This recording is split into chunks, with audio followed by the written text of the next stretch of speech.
I'm Iris. I am 28 years old. For a very long time, my billionaire father told every restaurant owner in our city that I was mentally unstable. For months, I couldn't get hired to chop an onion, let alone work as a chef. It wasn't because I lacked the skills. I graduated magna cum laude with a degree in culinary nutrition. I had glowing letters from Michelin-starred professors. But none of that mattered. My powerful father had quietly threatened to ruin the business of anyone who dared to hire me. Maybe now, he sneered at me once, his voice perfectly calm. You'll learn your proper place. He thought he had broken me. He thought the endless string of rejections, the months of watching me scrub burned pots in a cheap motel while he laughed, would bring me crawling back. He thought I would finally surrender and accept the arranged marriage he had set up to secure a hospital merger. But my father made one mistake. He didn't know about the vintage recipe box. He didn't know what my grandaunt Martha had hidden inside it 20 years ago, or why the CEO of the biggest culinary empire in the state was secretly waiting for me. Before I tell you how it all came crashing down, if you find this story worth hearing, please take a moment to like and subscribe. Only do it if you genuinely connect with what I'm sharing. And drop a comment telling me where you're watching from and what time it is there. I'd really love to know who is listening. Now let me take you back 4 years. Let me show you the exact day I realized what my own parents were truly capable of. The Thompson family looked flawless from the outside. My father, Dr. Garrett Thompson, was the most famous chief surgeon in the county. He owned a highly profitable network of private clinics. We lived in a massive, modern glass mansion that sat on 4 acres of manicured lawn. The house was beautiful, but it always felt freezing. It smelled of expensive leather, lemon polish, and faint traces of rubbing alcohol. Nothing out of place, nothing warm. My mother Delilah played the role of the devoted billionaire's wife. She used to be a concert pianist. Sometimes I would catch her staring at her own hands like they belonged to a stranger. She had given up her music to smile for the cameras and host my father's charity galas. Then there was Mason. 5 years older than me, Mason was the golden child. He had been groomed to take over Dad's medical empire since he was old enough to walk. Everything Mason touched was treated like a miracle. Everything I touched was treated like a mistake. In the Thompson house, daughters had a very specific, quiet place. When Mason wanted to study advanced neurosurgery in London, Dad wrote a massive check without blinking. 3 years later, when I nervously asked about attending a prestigious culinary arts program, my father simply laughed. It wasn't a warm laugh. It was sharp and dismissive. "What for?" Dad asked, not even looking up from his newspaper. "Cooking is a job for the hired help, Iris. You will study hospital administration. Then you can marry an investor and help the family business. Save me the money." So I went to the local community college 50 minutes away. I studied food sciences, lived at home, and felt like a ghost haunting my own bedroom. At family dinners, the air was always tight. The conversation orbited entirely around Mason, his surgeries, his promotions, his brilliant future. I sat at the far end of the long mahogany table, silently passing heavy dishes and clearing empty plates. Dad would carve the roast, pointing his silver fork at Mason. "A man builds his legacy through saving lives and building empires," Dad would say, his eyes locking onto my brother. He never pointed that fork at me. He never looked at me at all. My father genuinely believed he was right. In his mind, anything creative, like art or food, was dangerous and unstable. Only medicine offered true power. But his version of protection felt exactly like a prison cell. And then came the Tuesday evening he finally showed me the bars of that cell. My sweet grandma Helen, my mother's mother, lived with us. She was paralyzed from a severe stroke and could barely speak. I loved her more than anyone else on earth. Because of her stroke, swallowing was dangerous for her. Dad usually ordered this awful, tasteless, gray hospital paste to be fed to her. It broke my heart. I spent months quietly studying clinical nutrition just so I could cook for her. I wanted to make pureed meals that were safe to swallow, but also delicious and full of love. That evening, at exactly 7 p.m., I walked into the dining room carrying a small porcelain bowl. Inside was a beautiful, nutrient-rich sweet potato and ginger bisque. I had spent 4 hours perfectly roasting the potatoes and blending the soup until it was like velvet. "I made this for Grandma," I said proudly, setting it on the table. The room went dead silent. Dad looked at the orange soup. The muscle in his jaw twitched. His face instantly turned a furious, dark red. "What is this garbage?" he snapped. His deep voice echoed off the crystal chandelier above us. "It's a ginger bisque," I said, my heart suddenly hammering against my ribs. It has the exact vitamin profile she needs, but it tastes. She needs medical-grade supplements, he roared, standing up so fast his heavy wooden chair scraped loudly against the floor. Not your foolish kitchen experiments. Before I could say another word, he reached out and grabbed the bowl. He walked to the corner of the room and dumped the entire 4 hours of my hard work straight into the trash can. It hit the bottom with a sickening wet thud. I froze. I stopped breathing. From her wheelchair in the corner, Grandma Helen let out a sad, silent whimper.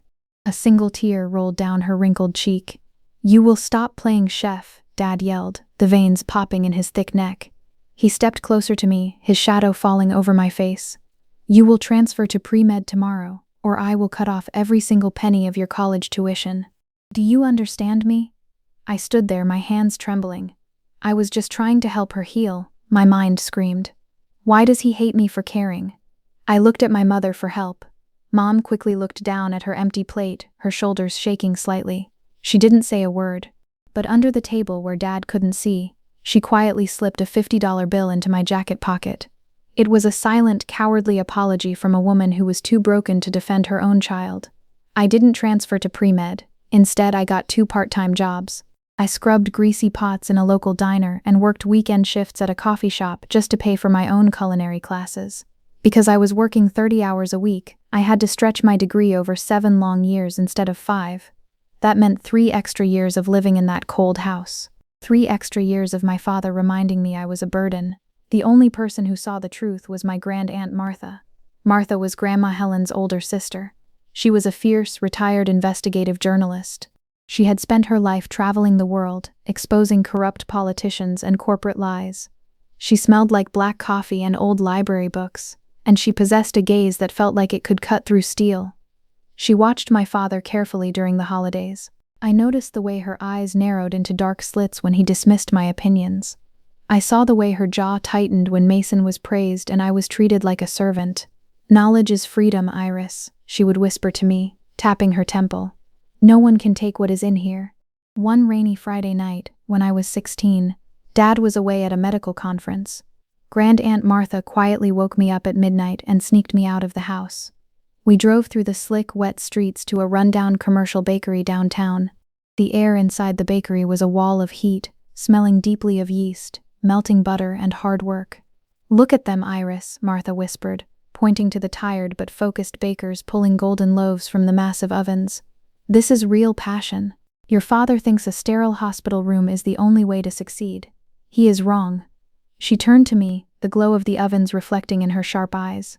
"He wants to merge his clinics with a billionaire investor's hospital group, and he plans to use you. He wants to offer you as a pretty quiet wife for that investor's son to seal the deal." My stomach dropped perfectly to the floor. The heat of the bakery suddenly felt suffocating. I realized then that my father didn't just hate my cooking because of his pride. He hated it because a chef is independent. A chef couldn't be easily controlled or traded away like a piece of property. Before she dropped me back home in the rain, Martha reached into the back seat. She handed me a heavy vintage wooden recipe box. It was locked with a small brass padlock. "I am leaving for Europe to chase a final story," she said softly, her hand lingering on mine. "But I have prepared a safety net for your future. When the time comes and they try to lock you in their cage, you will know how to open this." I was 16. I didn't understand what she meant. I thought she was just being dramatic. 4 years ago, Grand-aunt Martha passed away. She was 81. I didn't know then that she had left me something far more dangerous and valuable than money. She had left me a weapon. For the first time in my life, I finally had something that truly belonged to me. Graduation day fell on a sweltering, bright Friday afternoon in June. The air was thick and sticky, but I didn't care. I walked across the wide wooden stage wearing my pristine white chef's coat, my fingers tightly gripping my diploma. Magna cum laude, culinary nutrition. I had done it. I stopped at the edge of the stage and eagerly scanned the massive crowd. I was looking for them. I wanted, just for 1 second, to see my father looking back at me with pride. I found them in the 4th row, but they weren't watching me. Dad and Mom were sitting on either side of my brother Mason. Mason looked terrible. His skin was pale, and he had dark, bruised-looking bags under his eyes from the grueling 80-hour weeks of his medical residency. He looked like a machine running on fumes. But Dad didn't seem to notice. Dad was loudly clapping Mason on the shoulder, leaning in deep to discuss some complex surgery, completely ignoring the loudspeakers as my name was called. My heart sank, heavy and cold. Even today my mind whispered, my biggest accomplishment is nothing but a footnote in his story. Only the thought of Grandma Helen, stuck at home in her medical bed, made me smile for the camera. That evening, Dad hosted a lavish dinner at the exclusive Oak Ridge Country Club. It was supposed to be a celebration for my graduation. The private dining room smelled of expensive leather, roasted meats, and blooming white lilies. Soft jazz played from a speaker in the corner. But the moment the waiter poured the vintage champagne, Dad picked up his crystal glass and tapped it with a silver spoon. Clink, clink, clink. To Mason, Dad announced. His deep voice easily overpowered the music. Just named chief resident of surgery today. The entire table of family friends erupted into loud applause. I sat completely still, my hands gripping the white linen napkin in my lap until my knuckles turned white. I breathed in slowly, trying to balance the bitter taste of disappointment in my throat. I had spent 3 entire days preparing a masterpiece for this exact dinner. It was a delicate passion fruit entremet with a flawless shining mirror glaze. I had also made a specially pureed, nutrient-dense version just for Grandma Helen so she could safely enjoy it when I got home. Hoping to change the mood, I proudly signaled the head waiter. The doors opened and he carried out the beautiful cake, setting it gently directly in the center of the table. It glowed under the chandelier light. Dad finally stopped talking. He slowly turned his head and looked at the cake. His eyes were flat and unreadable. "We don't eat sugar, Iris," he scoffed, his voice dripping with disgust. Then, he moved. He didn't just bump the table. He deliberately raised his elbow and slammed it hard against the edge of the wooden table. The heavy cake stand tipped. Time seemed to slow down. I watched the flawless yellow mirror glaze slide, fall, and crash violently onto the hardwood floor. It splattered across the polished wood in a ruined, messy puddle. "Oops," my father said softly. His eyes met mine, cold and completely devoid of any real apology. "Clumsy me. Waiter? Just bring us the standard fruit plate." Mom flinched violently in her chair. She stared down at the ruined cake, a look of profound, silent grief crossing her face. I waited for her to speak. I begged her with my eyes to say something. But like always, she swallowed her words, looked at her lap and said absolutely nothing. I felt completely hollowed out. After dinner, I walked out into the warm, humid night air. Dad found me standing alone near the country club's grand entrance. "Nice job on the little cooking certificate," he said, using the same dismissive tone he used for the mailman. "Listen to me, I have a proposition. Come work at the hospital cafeteria. We need someone to oversee the low-level food prep workers." For a split second, a foolish spark of hope lit up in my chest. Maybe he finally sees my value, I thought. "The position is unpaid for the first 2 years," he continued smoothly, buttoning his expensive suit jacket. "Consider it an apprenticeship. You will live at home. You will feed your grandmother. And in a few years, when I finalize my big hospital merger, you will be a highly respectable executive wife to my new partner's son. Unpaid, living at home, traded away like a corporate poker chip to a stranger." I took a slow, deep breath, trying to steady my shaking hands. "I appreciate the offer, Dad. But I would like to try finding work in a real restaurant on my own first. I need to get some outside experience." His face didn't change, but the atmosphere around him suddenly dropped 10 degrees. Something dark and terrifying shifted behind his eyes. "Fine," he said, his voice dropping to a dangerous whisper. "Try it your way." He turned around and walked back to his shiny Porsche where Mom and Mason were already waiting. None of them looked back. I stood alone in the dark parking lot, still holding my diploma. I told myself I had made the right choice. I had no idea that his silence was actually a declaration of war. The rejection letters started arriving within weeks. First, it was the downtown fine dining bistro, L'Etoile. I had aced my practical cooking test. The head chef had smiled warmly, tasted my seared duck, and said they would call me on Monday. But 3 days later, I received a cold automated email. "We have decided to go with another candidate." Late that same night, my phone buzzed with an unknown number. It was Chef Elias Vance, the sous chef from L'Etoile. His voice was hushed, rushed, and filled with panic. "Iris, your food was brilliant," Elias whispered, sounding like he was hiding in a closet. But your father's fixers came into the restaurant today. They threatened to pull the hospital's massive executive dining contract if we hired you. He is doing this everywhere, Iris. You are blacklisted. I applied to the country club next. Same thing. A great interview, then total silence, then the boutique hotel, the corporate dining firm, the organic bakery. Rejection 1, rejection 5, rejection 20. It wasn't my knife skills. It wasn't my recipes. It was a rapid, systematic execution of my dreams. I spent nights alone in my room, staring at the ceiling, doubting myself. I practiced my plating techniques until my fingers cramped. I read culinary textbooks until my eyes burned. Nothing changed. Finally, 2 weeks later on a busy Tuesday morning, I secured a trial shift at the Grand Horizon Hotel. The kitchen was massive, a beautiful, intimidating chaos of clanking steel pans, shouting sous chefs, and the intoxicating, rich smell of roasting garlic and thyme. My heart beat with pure joy. I belonged here. I was perfectly plating a seared scallop dish, the butter sizzling beautifully in the pan, when the executive chef, a stern man named Chef Pierre, marched over to my station. His face was tight with deep frustration. "Pack your knives, Iris," he said bluntly over the noise of the kitchen. "You are done." I froze. The heavy metal tongs slipped from my trembling fingers and clattered onto the counter. "What? Why? Was the sear wrong?" Pierre sighed, rubbing his forehead. He looked genuinely guilty. He leaned in and lowered his voice so the others couldn't hear. "Your food is flawless, kid, but your father just called our general manager personally. He threatened to cancel his hospital's massive annual catering contract with us if I let you work here. I am so sorry. I cannot lose $1 million corporate account over one junior line cook." I drove home with my hands shaking so hard I could barely grip the steering wheel. A cold certainty was forming in my chest. It was a truth I didn't want to believe, but I had to know for sure. That night I confronted my father. I found him in his sterile, white-marbled home office. The room was freezing.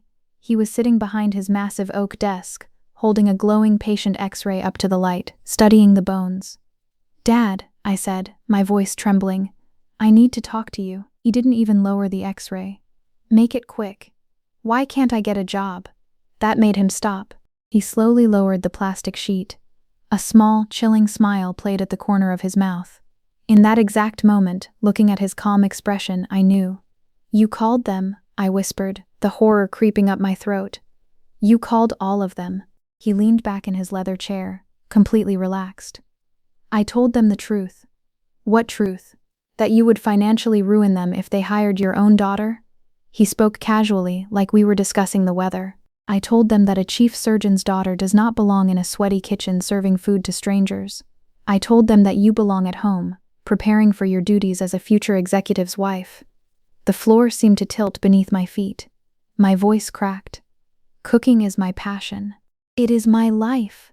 "What I remember," he interrupted, his voice cutting through the air like a scalpel, "is my daughter acting like a peasant. Potential employers deserve to know that hiring you means making a permanent enemy out of the most powerful medical network in this state." I heard a soft rustle of fabric. My mother appeared in the doorway, twisting her hands together nervously. Something flickered across her pale face. Guilt, maybe, or the ghost of the brave woman she used to be before 35 years with Garrett wore her down to nothing. "Garrett," she whispered weakly. "Maybe we should." "Delilah," Dad snapped, not even looking at her. "This is between me and Iris." Mom flinched. For a split second, her eyes met mine. I saw it clearly. She knew this was pure evil. She knew he was destroying me. But she quickly looked down at the carpet, retreating into her safe silence like she always did. That silence hurt almost more than Dad's cruelty.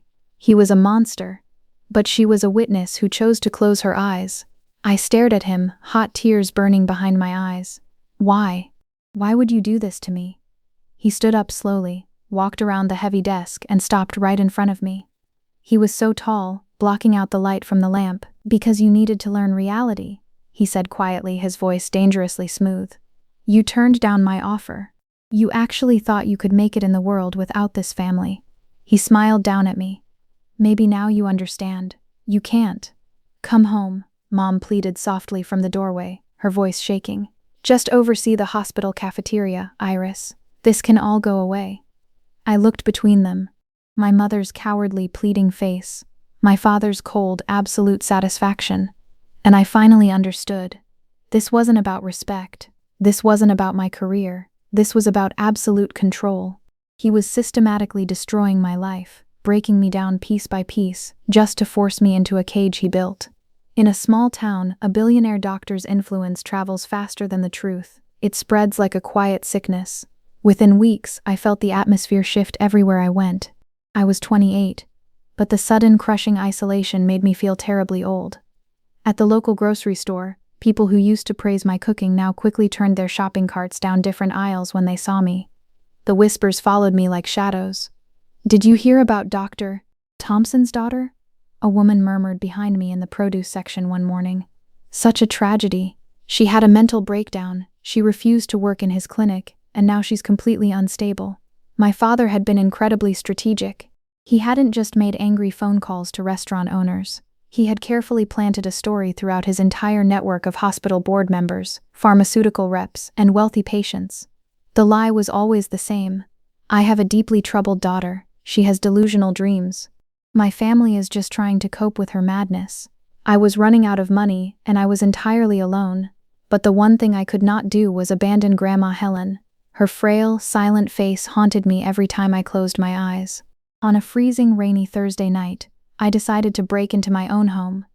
I cooked a thick, nutrient-rich pumpkin and bone broth porridge, carefully packed it into a steel thermos, and drove to the edge of my parents' massive estate. I parked a mile away and walked through the heavy rain. The modern glass mansion glowed in the dark like a fortress.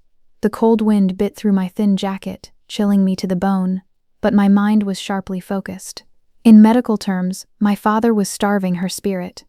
I thought about the textbooks I had read on advanced anatomy. A perfusionist is a specialist who operates a heart-lung machine during open-heart surgery. Their job is to keep the blood pumping, to keep the body alive while the actual heart is stopped and cold. That was what I was doing.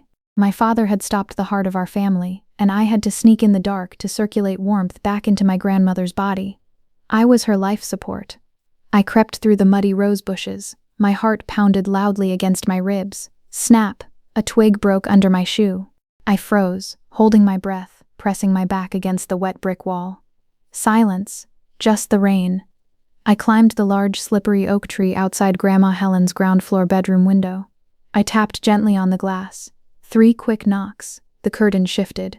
Her private night nurse, a kind woman named Sarah, peered out into the dark. Her eyes went wide, but she quickly unlatched the lock and pulled the heavy window open.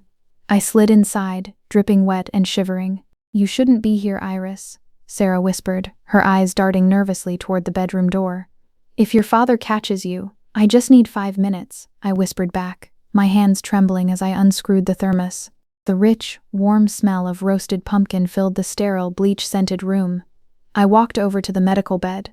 Grandma Helen looked so small, but the moment she smelled the food, her tired eyes fluttered open. A weak, beautiful light danced in her gaze. I fed her slowly, spoonful by spoonful. She swallowed easily, letting out a soft sigh of pure comfort. The way she looked at me, with pure joy and deep gratitude, melted the heavy ice in my chest. "This is why I cook," my inner voice whispered. "Food is medicine, food is love." Suddenly, heavy booming footsteps echoed in the hallway outside the room. My blood turned to ice. "Sarah?" Dad's deep voice demanded through the heavy wood. The brass doorknob began to turn. "Why is the light on?" "Hide," Sarah hissed, her face draining of color. Panic seized my chest. I kissed Grandma's warm forehead, grabbed my empty thermos, and threw myself backward toward the open window. I scrambled over the ledge just as the bedroom door swung open. I fell hard, dropping into the freezing muddy rose bushes below. The sharp thorns tore through my jacket, scratching my arms, but I didn't dare make a sound. I pressed my face into the wet dirt, trying to slow my ragged breathing. Above me, the window frame slammed shut with a violent crack. "It's freezing in here." Dad's voice was muffled through the thick glass. I heard the sharp, metallic click of the window lock sliding into place. I lay in the freezing mud for a full hour. I shivered uncontrollably in the dark, rain pouring over my back, staring up at the locked window of the house I grew up in. I was being hunted. I was treated like a criminal for trying to feed my own grandmother. By the end of the month, I checked my bank account. $400. Rent was due in 3 weeks on my tiny damp studio apartment. I had maybe 2 months before I would be completely homeless. My father was waiting for me to starve. I couldn't let him win. The Whispering Pines Motel sat on the decaying edge of town. It wasn't glamorous. The red neon sign blinked erratically in the dark, buzzing like an angry wasp. But the window had a taped-up paper sign. Night shift dishwasher needed. No experience necessary. I applied at 3 in the morning, when the shame felt a little less sharp. A few days later, I was standing in the greasy, dimly lit motel kitchen. The air smelled of sour milk, cheap frying oil, and industrial bleach. The manager, Laura Collins, sat behind a rusted metal desk. She was in her early 50s, a no-nonsense woman with deep lines around her mouth and the kind of tired, calculating eyes that suggested she had seen every lie a person could tell. She looked down at my printed application. She ran her finger over the paper, then slowly looked up at me. "Culinary nutrition degree," Laura said flatly, her voice dry as gravel. "GPA 3.8, Dean's List." She tapped her pen against the desk. "And you want to stand in a wet apron at 2 a.m. scraping burned eggs off cheap iron skillets?" "Yes, ma'am," I said, keeping my posture perfectly straight. "Why?" Her eyes narrowed, searching my face for a crack. "Because no one else in this town will hire me," I said with absolute honesty. "And I need to eat." The kitchen was silent except for the hum of a dying refrigerator. Laura studied me for a long, tense minute. She was searching for the crazy my father had warned the town about. "I don't care about the wild rumors Dr. Thompson spreads at his country club, Miss Thompson," Laura finally said, leaning back in her creaky chair. "I only care whether my kitchen is clean and my plates are spotless." She reached under the desk and threw a heavy, waterproof rubber apron across the table. It smelled intensely of chlorine. "Shift starts at 8 p.m., she said. "Don't be late." It was grueling, punishing work. Minimum wage, night shifts. I went home every morning smelling like rotting garbage and degreaser. I passed people on the street who used to respect me, and they looked right through me. But it was honest work. It was survival. And it was a place my father's money couldn't reach. During my second week, I was aggressively scrubbing a massive, blackened cast iron skillet. The kitchen was sweltering. The massive industrial sink was filled with boiling hot, soapy water. I pushed the heavy metal brush down too hard. The brush slipped. A wave of boiling dishwater splashed up and hit my bare left forearm. I hissed in sudden, blinding pain, dropping the brush with a loud clatter. I grabbed my arm. My analytical mind kicked in instantly, evaluating the tissue damage. 1st degree, bordering on 2nd. Capillaries expanding. Redness immediate. Laura heard the noise and rushed out from her office. She didn't yell about the dropped brush. She didn't scold me for being clumsy. "Let me see," she ordered firmly, grabbing my wrist. She quickly pulled me to the kitchen's first aid station. She turned on the cold water tap and forced my arm under it, keeping a steady, tight grip on my hand so I wouldn't pull away. Then she carefully applied a thick layer of cooling burn ointment, gently wrapping my bright red skin with a soft, clean bandage. "You have to be careful, honey," Laura said softly. The harshness in her voice was entirely gone. Her tired eyes were filled with genuine, warm worry. "This kitchen will eat you alive if you lose focus." My chest tightened with a sudden, overwhelming emotion. I stared at the clean white bandage on my arm. My throat closed up. This woman, a tired, overworked motel manager I barely knew, was showing me more tenderness and motherly protection in 5 minutes than my own mother had shown me in 5 years. It was a sharp, painful realization. I felt a deep wave of pity for my mother's paralyzing cowardice. But as Laura patted my shoulder and told me to take a 10-minute break, a new solid feeling settled into my bones. I didn't need my mother's protection anymore. I was building my own strength. 2 weeks after I burned my arm, the true depth of my father's obsession became terrifyingly clear. He wasn't just trying to teach me a lesson anymore. He was actively hunting me. It was a busy Tuesday night. The motel kitchen was loud and sweltering, the air thick with the smell of roasting chicken and cheap fryer grease. Suddenly, the heavy metal double doors didn't just open. They violently crashed against the walls. The clanking of pans instantly stopped. The kitchen went dead silent. 3 men marched into the room. The man in the front held a metal clipboard. He wore a city health inspector's badge. But it was the 2 men walking closely behind him that made my blood run cold. They were wearing expensive, tailored gray suits. I recognized them immediately. They were administrators from my father's hospital. They didn't stop to talk to Laura. They walked in a perfectly straight, deliberate line directly toward my prep station in the back corner. "Step away from the counter," the inspector ordered loudly. his voice echoing off the tile walls. I took a step back, wiping my wet, shaking hands on my apron. My heart began to hammer a frantic rhythm against my ribs. In the medical world, when an alarm blares in an operating room, a perfusionist doesn't panic. They immediately look at the data on their monitors. I forced myself to stop trembling and look at the men's hands. The inspector reached directly behind my stack of cutting boards. He didn't search the area. He knew exactly where to reach. He pulled out a small clear glass vial filled with liquid, industrial solvent, the inspector announced to the room, holding it up like a trophy. He turned to Laura, who had just rushed out of her office. Stored directly next to the open food prep area. I am issuing an immediate critical violation. We are shutting this kitchen down, Mrs. Collins. You can thank your dishwasher for the contaminated food. Laura's face drained of color. She looked at me, her eyes wide with shock and betrayal. My father was applying a tourniquet to my life. He was willing to destroy Laura's entire livelihood, a business she had built for 20 years, just to force me back into his house. I stared at the vial in the inspector's hand. The liquid inside was perfectly clear. Look at the data, my inner voice whispered. Trust your knowledge. I didn't freeze. I stepped forward. Let me see that, I said. Before the inspector could pull his hand back, I leaned in closely. I quickly reached into my culinary toolkit on the table and pulled out a small packet of pH testing strips. Don't touch the evidence, kid, the inspector warned, his eyes darting nervously toward the hospital administrators. I don't need to touch it, I said, my voice eerily calm. I pointed directly at the glass tube. That specific industrial solvent reacts with ambient heat. In any environment above 80 degrees, the chemical composition shifts. It turns bright pink within 1 hour of exposure. The inspector blinked. The two men in suits shifted uncomfortably on their feet. It is currently 95 degrees in this kitchen, I continued, speaking loudly so every cook on the line could hear me. We have been cooking at full capacity for 4 hours. Look at the liquid in your hand. It is completely clear.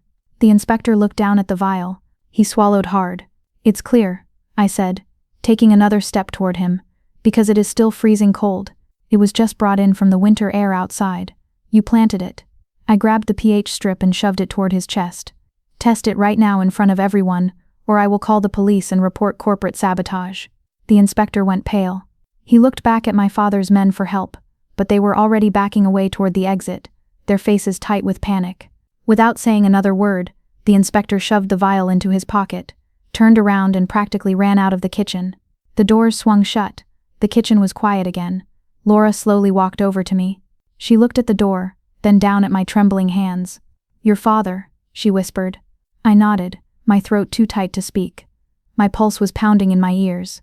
I had fought off his attack, but the cold reality settled heavily into my bones. He was never going to stop. 7 months passed. 7 months of night shifts, blistered fingers, and surviving on cheap noodles in my damp apartment. I documented every penny I earned. I lived quietly, hoping my father had finally forgotten about me, but I no longer believe in coincidences. It was a crowded Saturday evening. The motel diner was packed with tired travelers. I was wearing my stained rubber apron, pushing a heavy leaking trash cart down the dim service corridor. The wheels squeaked loudly against the linoleum floor. Suddenly, over the low hum of the diner, I heard it. A laugh. It was a deep, booming, self-satisfied bark that commanded the attention of the entire room. I froze instantly. I pressed my back tightly against the cold wall of the corridor. I slowly peeked through the small window of the swinging diner doors. There they were. They sat in a cheap red vinyl booth right in the center of the room. Dad was wearing a custom dark Italian suit. Mom sat rigidly beside him, wearing a string of heavy pearls that looked completely absurd under the flickering neon diner lights. Mason sat across from them. He was rubbing his bloodshot eyes, looking like a man who hadn't slept in a week, completely exhausted from the impossible demands Dad placed on him at the hospital. They didn't belong here. They hated cheap diners. Dad had tracked me down. He had brought them here on purpose to watch me work like an animal. It was a hunting trip. Before I could back away into the shadows, the diner doors swung open. A waitress rushed past me. The noise made Dad turn his head toward the corridor. His sharp eyes locked directly onto mine. He saw the heavy wet trash cart. He saw the thick rubber apron. He saw the greasy awful hairnet covering my head. His face slowly split into the widest, most terrifyingly happy grin I had ever seen. He didn't look embarrassed. He looked victorious. Well, well, Dad said. His voice was deliberately loud, cutting through the chatter of the other customers. He nudged my mother with his elbow and pointed directly at me. Delilah, look, our daughter finally found her true calling. Mom's face flickered. She looked at me standing in the garbage, and for a second her eyes filled with deep, agonizing shame, but she quickly looked down at her paper napkin, smoothing it out with shaking hands. Mason just sighed heavily. He stared blankly at his water glass. He didn't even have the energy to mock me. Looking at his pale, sunken face, I realized a profound truth. Mason wasn't the golden child. He was just a different kind of prisoner. My father owned him too. Dad picked up his cheap diner coffee mug. He raised it toward me in a slow, mocking toast. "Maybe now," he said, his voice carrying perfectly across the room, "you'll finally learn your proper place in the world." My chest tightened, but the tears didn't come. I didn't cry. I didn't run away in shame. I stood perfectly still, looking at the man who shared my blood. I looked at his expensive suit, his forced smile, and the absolute fear that lived behind his eyes. He was a small, pathetic man who had to crush his own children just to feel tall. I didn't say a word. I turned around, gripped the handle of my cart, and pushed it back down the dark corridor. But as I walked away, something fundamental changed inside my chest. The last fragile piece of a daughter's hope finally died, and something cold and unbreakable took its place. I was ready for war. 4 weeks after the diner incident, the crushing weight of my father's blockade was finally suffocating me. My tiny studio apartment felt smaller every day. The walls were damp, the floorboards creaked under every step, and the constant chilling draft made my joints ache. I was 28, but looking in the cracked bathroom mirror, I felt a decade older. The heavy dark circles under my eyes mirrored the exhaustion in Mason's face. I was running on fumes. I was sitting on the floor, sorting through a cardboard box of old clothes, desperately trying to find anything I could sell to make next month's rent. At the bottom of the box, wrapped in an old sweater, my fingers brushed against cold, heavy wood. I pulled it out. It was the vintage recipe box Grand Aunt Martha had given me 12 years ago. I stared at the small brass padlock. For years I had kept it safe, treating it like a sacred artifact. But that afternoon, sitting in the freezing draft of my apartment with exactly $42 to my name, reverence was replaced by a sudden, blinding frustration. In the medical field, when a perfusionist monitors the tubes of a heart-lung bypass machine, they constantly watch the pressure gauges. If the pressure builds too high and there is no release valve, the entire system violently ruptures. I had reached my critical pressure point. I stood up, my breath coming fast and shallow. I walked to my tiny kitchen drawer, grabbed a heavy steel claw hammer, and walked back to the box. I didn't hesitate. I swung the hammer down with all the remaining strength in my tired arms. Crack! The brass lock snapped and splintered off the wood, clattering across the floor. My hands were shaking violently as I slowly lifted the heavy wooden lid. I expected to see old, faded index cards filled with measurements for flour and butter, but the box was completely empty of recipes. Instead, resting on the dark velvet bottom was a thick yellowed envelope sealed with dark red wax. Right beside it lay a sleek silver USB drive. I didn't own a laptop anymore. I had sold it 3 months ago to pay for groceries. So the next morning, under a bright but freezing Wednesday sky, I put the envelope and the drive into my bag and walked 2 long miles to the downtown public library.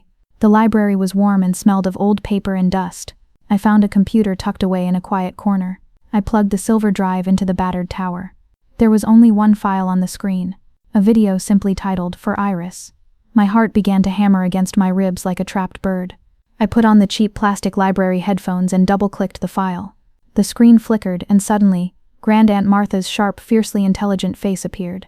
She was sitting in her old study, surrounded by her framed investigative journalism awards. She looked older, frailer, but her eyes possessed the same undeniable fire. "Hello, my brave Iris." Her voice crackled softly through the headphones. It sounded like a ghost reaching across time. "If you are watching this, it means Garrett has finally shown his true colors, and you have finally found the strength to break the lock." She took a slow, deep breath, adjusting her glasses. "Your father intercepted the letters my lawyers sent you after I died," Martha continued. "He legally blocked you. He told them you were mentally unfit and wanted nothing to do with my estate." I gasped, my hand flying to my mouth. "He stole my grief," my inner voice screamed. "He stole my inheritance just to keep me completely trapped. But I knew he would do exactly that." Martha smiled, a sharp, knowing curve of her lips. "Garrett thinks he is the smartest man in the room, but his arrogance is his fatal weakness. I didn't leave you a simple bank account, Iris. I left you something he cannot legally touch. Open the envelope." Right there, sitting in a plastic chair in the public library, I broke the wax seal. I pulled out a heavy notarized document. It wasn't a check. It wasn't a deed to a house. It was an official certificate of corporate ownership. According to the thick watermarked paper, I owned a massive 15% founding stake in Miller Culinary Enterprises, the most prestigious, powerful farm-to-table restaurant network in the entire country. 20 years ago, before they were famous, I funded their first organic farm initiative, Martha explained through the screen. I put the shares in a blind trust for you. That trust activates legally on your 28th birthday, or the exact moment you legally break away from Garrett. The current CEO, David Miller, is desperate. He needs your voting bloc to save the company from a hostile corporate takeover that your father is secretly planning. The room spun. My father wasn't just trying to marry me off to a billionaire's son, he was trying to forcefully swallow the culinary network I secretly owned a piece of. Garrett's empire relies on sterile rooms and absolute control, Martha said softly, leaning closer to the camera. But I always knew your heart belonged to natural healing and real food. Use this to build your own table, Iris. She paused, her expression turning deadly serious. But my old journals are not enough to stop him. Garrett covers his tracks. Find Dr. Evelyn Reed. She was an intern I trusted at his clinic. She knows what he is doing in the dark. I sat in the library, tears streaming down my face. She had loved me. She had seen the trap closing around me years before I even noticed the cage, and she had built me a hidden door. I didn't wait. I tracked down Dr. Evelyn Reed that very afternoon. We met at a small crowded coffee shop across town. Evelyn looked terrified. She was pale, constantly checking over her shoulder as if my father's fixers were hiding in the shadows. We sat in a corner booth, the smell of bitter roasted coffee hanging heavy between us. Underneath the table she slipped a small black encrypted flash drive into my hand. Her fingers were freezing cold. Your father is still doing it, Iris, Evelyn whispered, her voice breathy and frantic. He treats patients like broken machines. He is faking medical diagnoses to push low-income patients into high-cost, totally unnecessary surgeries. He is cutting into perfectly healthy people just to bill the insurance companies. It is all on that drive. The current data. The hidden charts. Take him down. I squeezed the drive in my palm. The metal bit into my skin, grounding me. That Friday evening, the reality of my father's cruelty reached its boiling point. I was walking back to my cramped apartment. The streetlights flickered in the dark. As I turned the corner onto my block, a massive, sleek black limousine slowly pulled up, its headlights blinding me. It completely blocked my path on the narrow sidewalk. The heavy tinted back window hummed as it rolled down. My father's stern face appeared in the shadows. He looked chillingly calm. Next to him sat a young, arrogant-looking man wearing a tailored silk suit. Iris, Dad said softly. He pushed the heavy car door open and stepped out onto the cracked pavement. He didn't yell. He didn't look angry. He just reached into his jacket and shoved a glossy, high-end medical brochure against my chest. This is Richard Sterling, Dad said, gesturing to the man still sitting in the leather seat. His family owns the Sterling Medical Group. We are finalizing our hospital merger next month. Richard leaned forward, resting his arm on the window frame. He looked me up and down, his eyes pausing on my cheap worn-out coat and my messy hair. He looked at me the way a butcher evaluates a cheap cut of meat.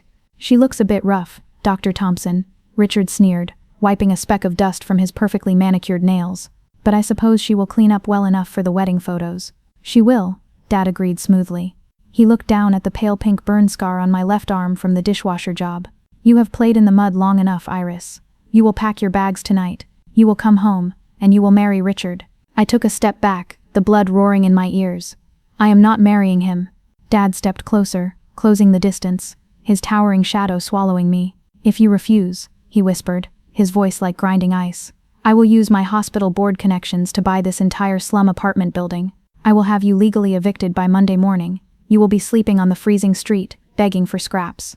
My chest tightened with a sickening horror. He actually believed that forcing me to marry a billionaire's son was an act of fatherly care. His twisted clinical mind genuinely saw control as a form of love. He got back into the limousine.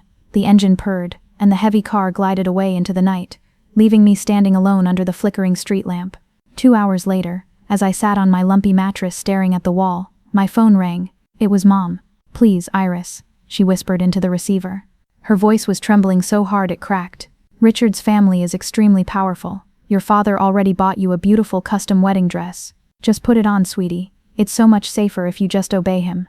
Mom, he is selling me, I cried out, the desperation tearing at my throat.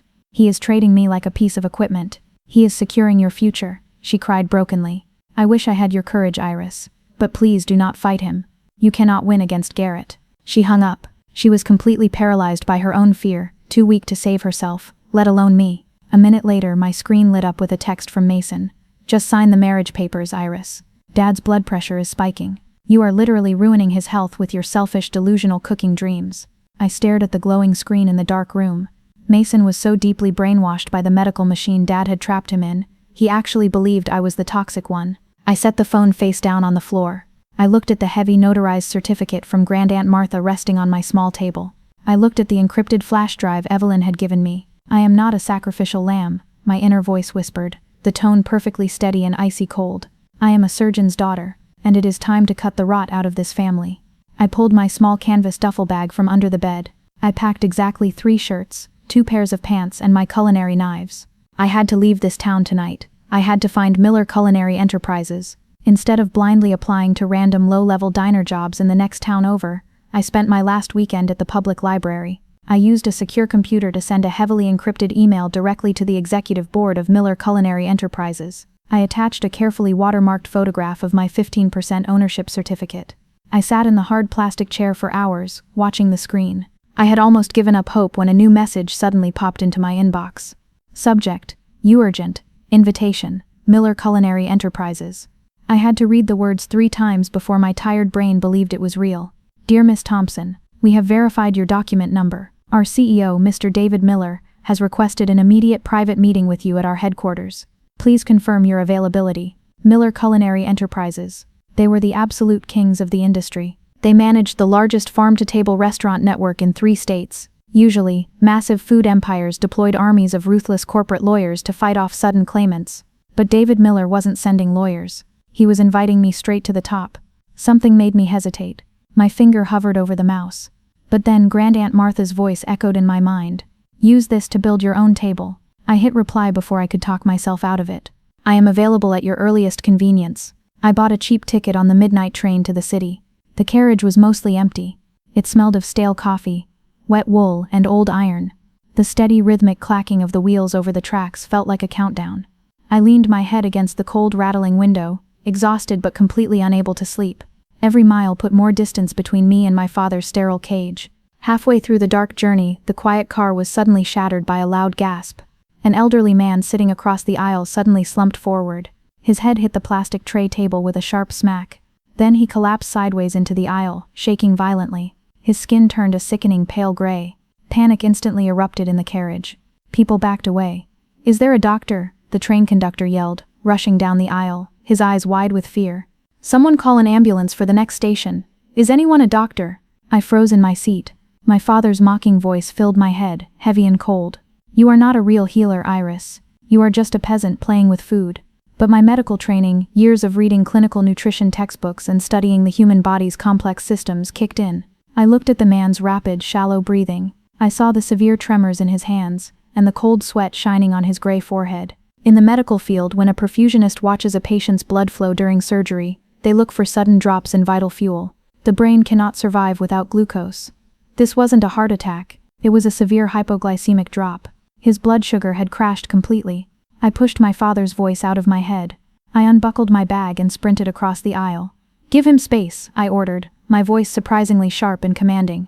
I dropped to my knees beside the shaking man. I reached into my canvas duffel bag and pulled out a small glass jar.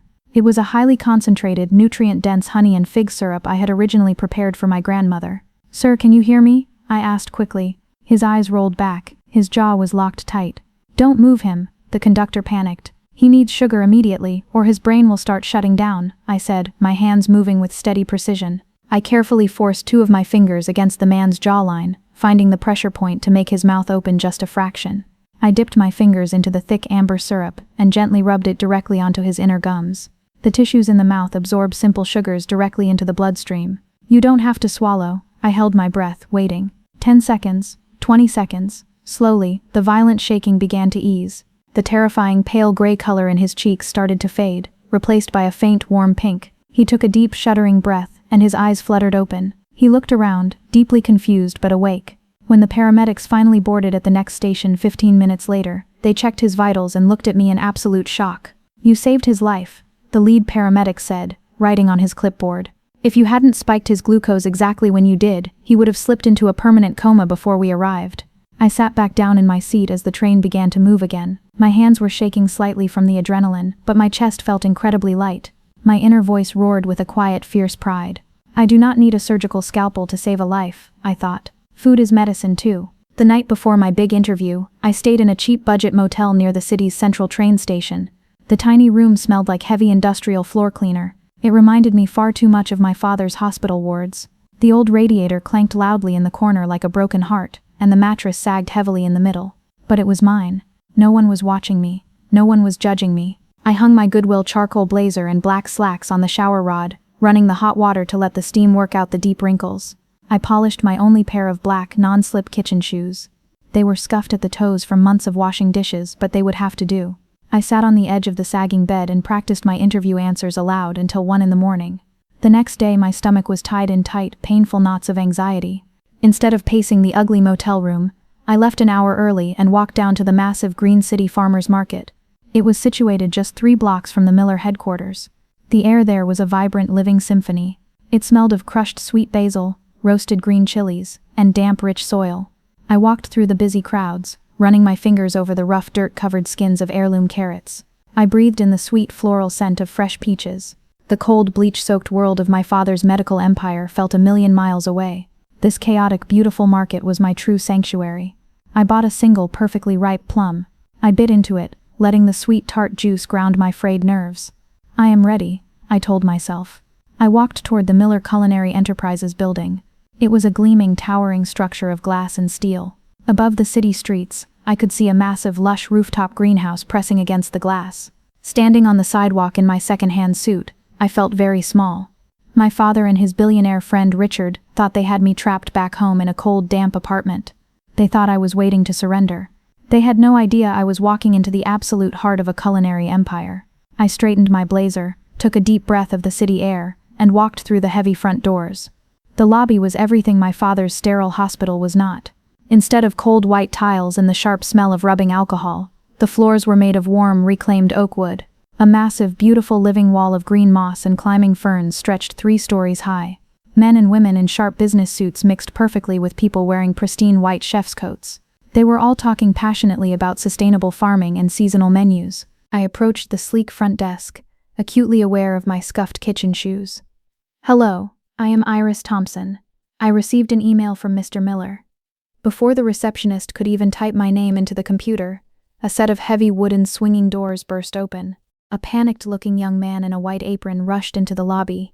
He was holding a small silver tasting bowl, his face flushed with extreme stress.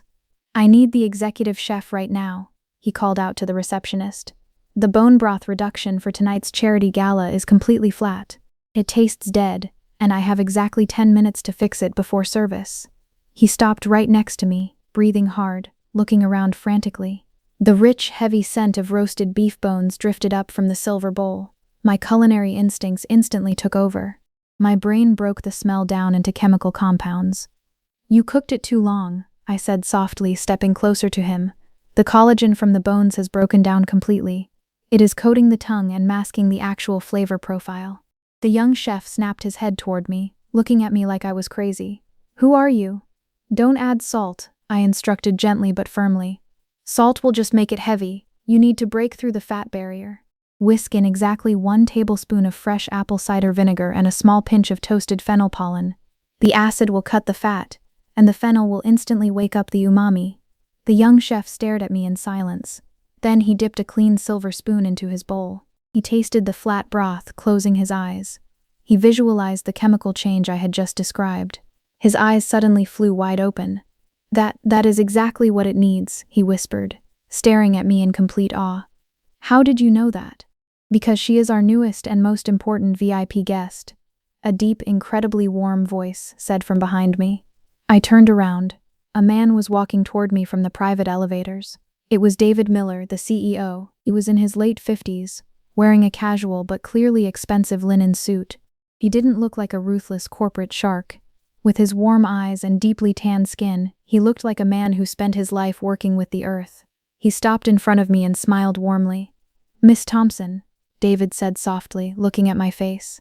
"Your grandmother had an incredible sharp palate, but it seems yours is even better." I felt the breath leave my lungs. You knew she was my grandaunt? I stammered. David nodded slowly. He gestured toward the open elevator doors. Take the private car up with me, Iris. We have a lot to discuss, and we don't have much time. The private elevator did not hum with corporate music. It rose in absolute heavy silence. 32 floors vanished in what felt like seconds. I stood next to David Miller, acutely aware of my scuffed shoes and the fraying hem of my second-hand blazer. I felt like I had snuck into a palace. But as I watched the floor numbers climb on the digital display, my analytical mind took over. A perfusionist monitoring a heart-lung machine doesn't focus on the noise of the operating room. They focus strictly on the data in front of them. The data here was simple. The CEO of a multi-million-dollar empire brought me up here personally. I am not an imposter. I belong here. The silver doors slid open. We didn't step out into a sterile executive office with leather chairs and glass desks. We stepped out into a massive, breathtaking rooftop greenhouse. The air instantly changed. The cold, air-conditioned corporate chill vanished, replaced by a thick, warm, humid breeze. Sunlight poured through the sprawling glass ceiling, illuminating long, perfectly organized rows of vibrant heirloom tomatoes, climbing green beans, and fragrant lemon trees. The air was wonderfully heavy with the deep, earthy smell of wet soil and blooming jasmine. It was a living, breathing sanctuary suspended above the concrete city. David walked me slowly down a narrow stone path between the plants. He reached out and gently touched the bright green leaf of a tomato vine. 20 years ago, I was just a broke farmer, David said softly. His voice held the quiet weight of a deeply buried memory. I was trying to start an organic food cooperative in a small valley out west, but a massive, corrupt agricultural company moved in.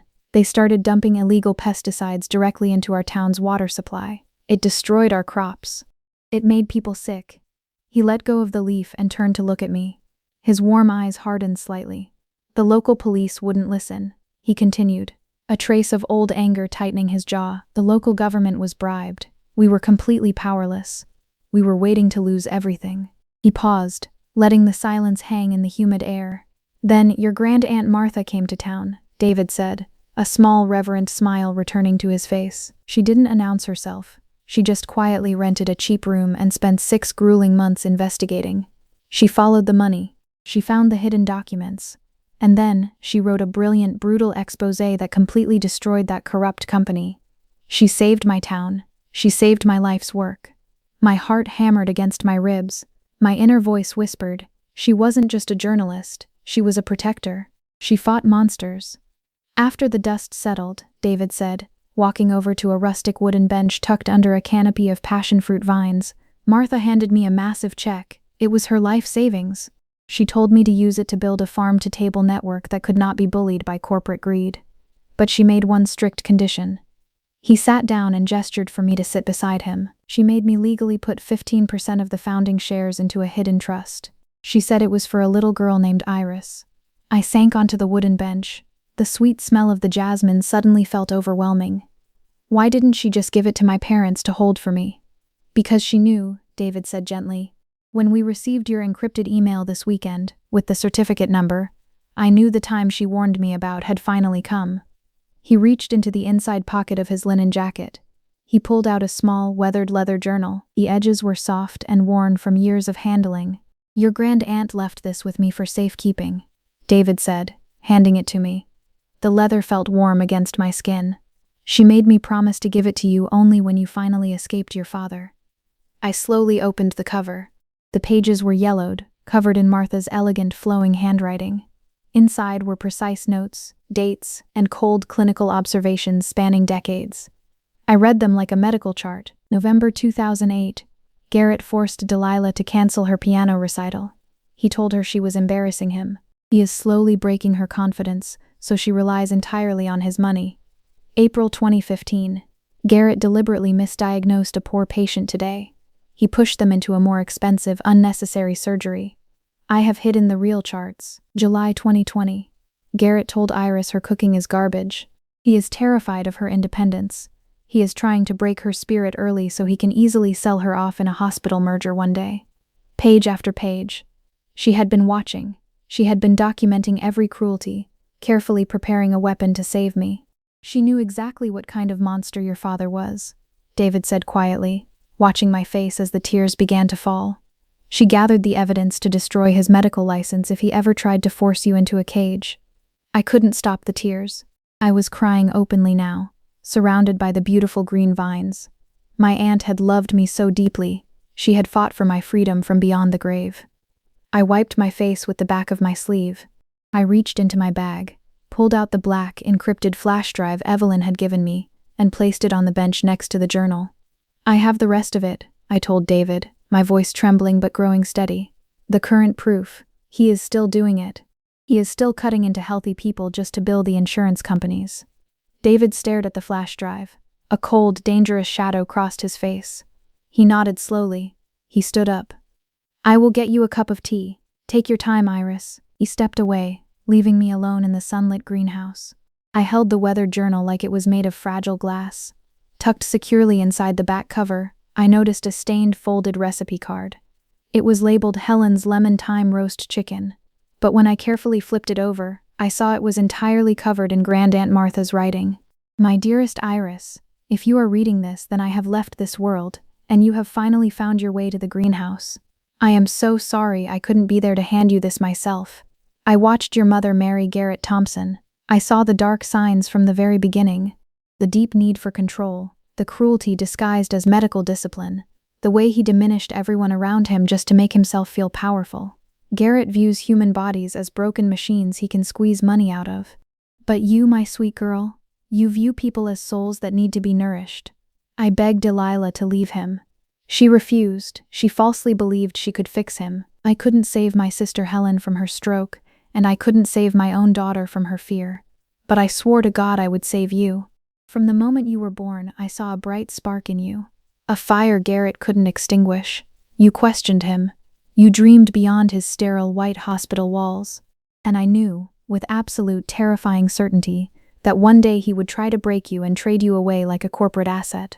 So, I built you an insurance policy. I put those shares in your name because I wanted you to have a heavy iron door he could never lock. By now those shares are worth more than enough to build your own life. Use them wisely, Iris. Cook to heal your Grandma Helen. Cook to free yourself. And remember this one truth. You do not owe anyone your obedience, not even your family. Especially not a family that treats love like a dog's leash. Live free, Iris.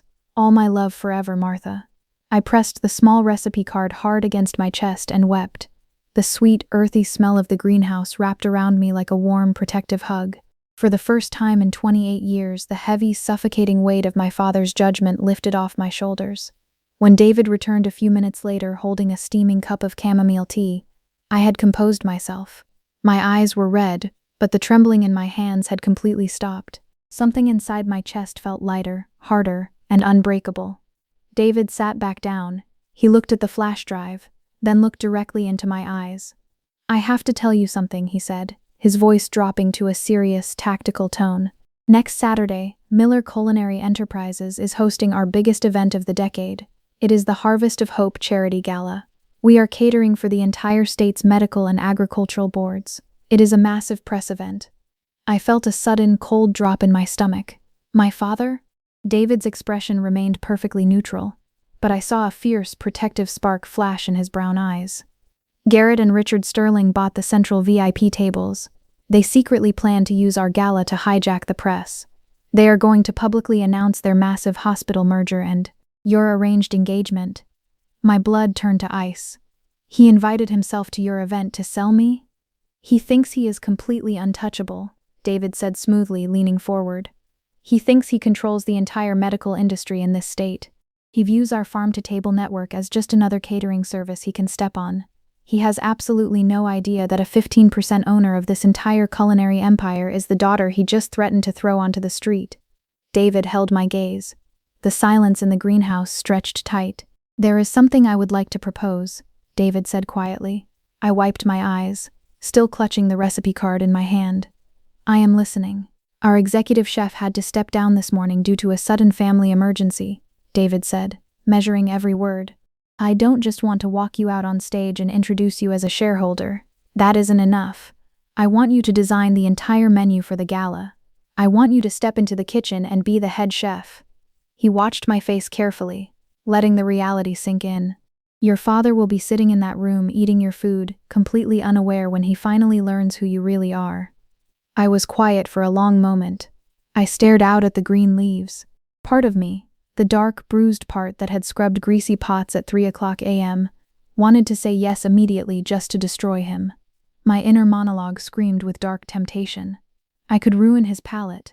I could serve him something bitter and awful. I could embarrass him in front of his billionaire friends. I want revenge for him throwing away Grandma Helen's soup. But as I felt the warm sun on my face, my anger slowly shifted. It cooled from a wildfire into a sharp, precise scalpel. "I don't want revenge," I said slowly, the words feeling heavy and true.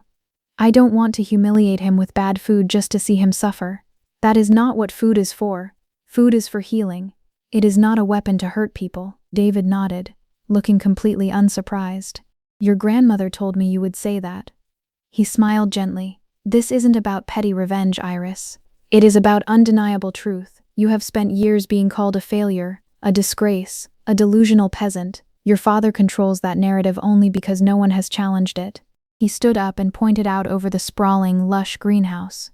"The gala isn't about hurting him," David said. "It is about standing in the light. Let them taste your absolute brilliance. Let people see exactly who you really are, and let your father's lies collapse completely under their own weight." I thought about the burning stoves. I thought about the clanking pans, the precise heat, the chemical reactions of perfect ingredients. I felt the solid, undeniable weight of my own talent. I looked up at David. "Yes, I will cook the greatest meal of their lives." The Miller Grand Conservatory looked like a glowing, magical glass palace. Hundreds of twinkling fairy lights were strung across the massive glass ceiling, reflecting off the crystal glasses on the tables below. But I wasn't hiding in a quiet room upstairs. I was in the absolute heart of the beast, the massive, roaring commercial kitchen. The heat was intense. It was a beautiful, chaotic symphony of clanking steel pans, shouting line cooks, and the rich, earthy smells of black truffle and searing duck breast.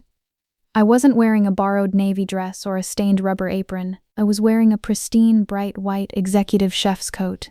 My name, Chef Iris Thompson, was embroidered in deep green thread over my heart. For the first time in my life, I felt completely in control. In a hospital, the perfusionist stands quietly in the background, operating the bypass machine, controlling the blood flow that keeps the patient alive. Tonight, this kitchen was my machine. Every ticking order machine was a heartbeat. I was pumping life and warmth directly into the dining room, and I wasn't alone. Chef Elias Vance, the man who had secretly called me months ago to warn me about my father's blacklist, was working my line. David had hired him as my second in command. Elias looked up from a pan of sizzling asparagus and grinned at me through the steam. "Your father's fixers cannot touch us in here, Chef," Elias said, his voice full of pride. "No, they can't," I replied, wiping down my stainless steel counter. "Tonight we make our own rules." Through the round glass porthole window of the swinging kitchen doors, I silently watched the guest list of the Harvest of Hope Gala arrive. The room was a sea of immense regional power. There were medical board directors, billionaire agricultural investors, and powerful politicians shaking hands. Then the heavy oak doors at the front of the hall opened. I spotted them immediately. My father entered first. Garrett stood tall, his chest puffed out in a stiff, custom black tuxedo. He slowly scanned the room, surveying the wealthy crowd like a king inspecting his kingdom. He looked like a wolf deciding which sheep to eat first. Mom trailed nervously behind him. She was dripping in heavy, expensive diamond jewelry, but she looked incredibly fragile. She wore her perfect, hollow smile, completely terrified of making a mistake. Mason was there too. He was rubbing his temples hard, as if he had a terrible, blinding migraine. He looked completely drained of life, and right beside Dad was Richard Sterling, the arrogant billionaire suitor. Richard checked his heavy gold watch, sighed loudly, and looked incredibly bored. They walked to the center VIP table right near the stage. They didn't truly belong in a room celebrating nature and healing food, but their money made them believe they owned the building. I turned my back to the window and faced the kitchen. "We have exactly 5 minutes until the main course goes out," I called out. My voice was clear and sharp, ringing easily over the loud hiss of the hot stoves. "I need the roasted root vegetables plated right now." A young sous chef hurried over, carefully holding a small silver spoon filled with a dark, wild mushroom glaze. I leaned in and tasted it, closing my eyes to focus entirely on the chemical balance of the flavors. Too much fat. The earthiness is suffocating the palate, my brain calculated instantly. It's too heavy, I instructed, opening my eyes. I spoke gently but firmly so he wouldn't panic. Add a squeeze of fresh lemon juice to brighten the acid. We want them to taste the damp forest, not just the butter. He nodded eagerly, understanding immediately, and ran back to his station. My inner monologue sang with pure electric joy. This is my art. I am the conductor of this fiery orchestra. Dad had called me a peasant for wanting to stand in a sweaty kitchen, but standing here, covered in the glorious smells of hard work and fresh herbs, I knew he was the one who was completely blind. A few minutes later, the waiters lined up to carry out the delicate first course. It was a vibrant, perfectly layered heirloom tomato and basil tartlet. The crust was flawlessly flaky. As the waiters pushed through the double doors into the dining room, I pressed my face close to the porthole window. I had to see it. This was my grand test. I watched the waiter set the beautiful white plate down in front of my father. Garrett didn't even look at the waiter. He was busy talking loudly to a hospital director sitting at the next table. Without breaking his conversation, Dad picked up his silver fork, cut a piece of the tart, and put it in his mouth. I held my breath. My heart hammered against my ribs. Dad stopped talking mid-sentence. He froze. His eyes widened in genuine, undeniable surprise. He slowly lowered his fork. He chewed silently, closing his eyes for a brief second to savor the perfectly balanced flavors.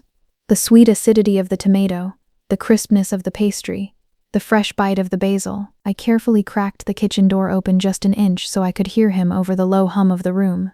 "Remarkable," Dad announced loudly to the table. He made sure the nearby hospital directors heard his deep voice. "This chef is an absolute genius. You can taste the discipline. This level of precision, it is almost as impressive as the sterile exactness of a surgical room." Richard Sterling nodded eagerly in agreement, stuffing another huge bite into his mouth. Mom looked down at her plate and smiled with genuine delight. I let the kitchen door swing shut. The irony tasted sweeter than any dessert I could ever bake. My father was loudly, publicly praising the very hands he had spent months trying to destroy. He was eating my genius, and he had no idea. Suddenly, David's assistant, a kind, focused woman in a black apron, walked up behind me and gently touched my shoulder. "Chef Thompson?" she whispered, her eyes shining with excitement. "Mr. Miller is walking up to the stage to begin his opening remarks. You will be introduced in exactly 5 minutes." My throat tightened. Suddenly, the heat of the kitchen felt cold. The moment was here. I grabbed a clean white towel, wiped my shaking hands, and slowly touched the green embroidered name on my coat. I took a deep, shuddering breath, locking my nerves away. "I'm ready," I said. I stood perfectly still in the dark, narrow hallway that connected the roaring kitchen to the main dining room. The heavy velvet curtain hid me from the crowd. Out on the brightly lit stage, David Miller tapped the microphone. A soft hum echoed through the massive glass conservatory. The quiet chatter of 250 powerful guests slowly faded into absolute silence. "Good evening, everyone." David's warm, steady voice rolled over the crowd. "Thank you for joining us tonight. We are here to celebrate community, sustainable farming, and the deep, undeniable healing power of real food." I closed my eyes. The heavy, frantic energy of the kitchen was gone. In the medical world, the moments right before an intense surgery begins are completely silent. The perfusionist checks their gauges one last time. They take a deep breath. They prepare to take control of the heart. I opened my eyes. I was ready. "Tonight, you have tasted an incredible menu," David continued, his voice shifting. It grew firmer, carrying a sharp edge of authority. "But before we serve the final dessert course, I need to introduce the absolute genius behind this meal. She is someone who represents the true values of this company: passion, healing, and the incredible courage to fight for the truth." David's assistant nudged my elbow in the dark. "Go," she whispered. "Ladies and gentlemen," David announced, his voice booming over the silent room, "please welcome Miller Culinary Enterprises' new head chef, and a 15% founding owner of this entire corporate network, Chef Iris Thompson." The crowd erupted into polite, enthusiastic applause. I pushed the velvet curtain aside. I didn't walk with my head down. I didn't hide my face. I marched straight out of the shadows and directly into the blinding chandelier light. My bright white chef's coat glowed. My black, scuffed kitchen shoes stepped firmly on the polished marble floor. I walked up the small wooden steps to the stage. David warmly shook my hand. "You earned this," he whispered proudly. I turned to face the massive audience. And finally, after 28 years of shrinking myself to fit into his world, I let myself look directly at my father's table. Garrett was caught completely off guard. He was frozen halfway out of his chair, a polite clapping motion instantly dead in his hands. The color rapidly drained from his face, leaving his skin a sickly ghost-like white. His mouth hung slightly open.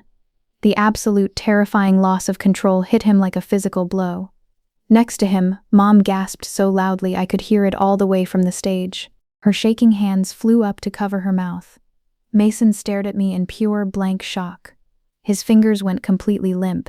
His expensive crystal wine glass slipped right out of his hand. It hit the floor with a sharp, violent crash, shattering into pieces and splashing dark red wine all over Richard Sterling's tailored gray suit pants. Richard jumped up, swearing loudly, brushing at his ruined suit. I didn't gloat. I didn't sneer. I just smiled. It wasn't a cruel smile. It was a deeply peaceful one. "Thank you," I said softly into the microphone. "It is a profound honor to feed you tonight." Instead of screaming right away, Garrett's eyes went completely dead. He looked like a cornered snake deciding how to strike. He forced a chilling, fake smile onto his face.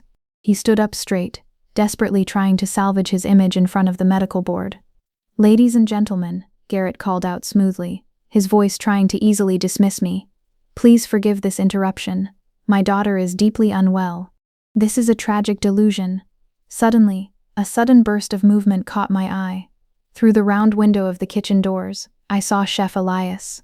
He was completely panicked. He was banging his fist against the glass, pointing frantically at a specific waiter walking through the dining room. My perfusionist brain instantly went to work. I blocked out my father's voice. I scanned the room. I saw the waiter. He was rushing toward the front VIP tables, carrying a tray of desserts, but he was actively bypassing the normal serving rotation. I watched his hands. He carefully reached down and swapped one specific plate with a hidden plate from the bottom of his tray. He placed that specific plate directly in front of Dr. Eris Thorne. Dr. Thorne was the head of the state medical board. My memory flashed back to the medical files I had read. Dr. Eris Thorne. Severe, lethal peanut allergy. Exposure causes immediate airway closure. My blood turned to freezing ice. I remembered my father carefully studying the gala guest list earlier this week. He wasn't just planning to embarrass David Miller tonight.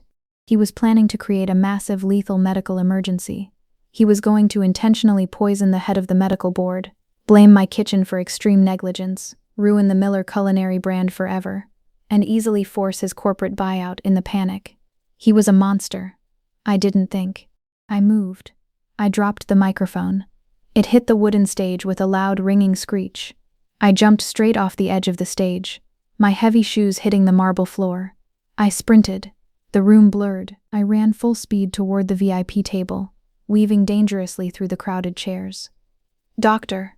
Thorne smiled at the beautiful dessert. He picked up his silver spoon. He began to lower it toward the cake. "Stop!" I screamed at the top of my lungs.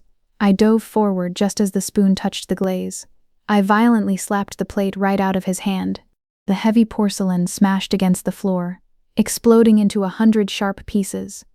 The cake splattered across Dr. Thorne's expensive shoes. The entire room screamed in shock. People jumped out of their chairs, backing away in terror. "Look at her!" Garrett roared instantly, seizing the exact moment. His booming voice tore through the chaotic room. "She is violent. She is completely insane. She is attacking the guests. Security, get her out of here right now. She belongs in a psych ward." My knees hit the hard floor. My hands were shaking with pure adrenaline, but my mind was sharply focused. I scrambled over the broken glass and grabbed a crushed piece of the dessert. "Elias!" I screamed over the shouting crowd, looking toward the kitchen. "The allergen testing kit, now!" Elias burst through the kitchen doors and sprinted across the dining room. He slid to his knees beside me and tossed a small, plastic rapid swab right into my hands. Right there, on the floor, in front of 250 elite doctors and politicians, I wiped the swab across the ruined cake. I snapped the chemical vial.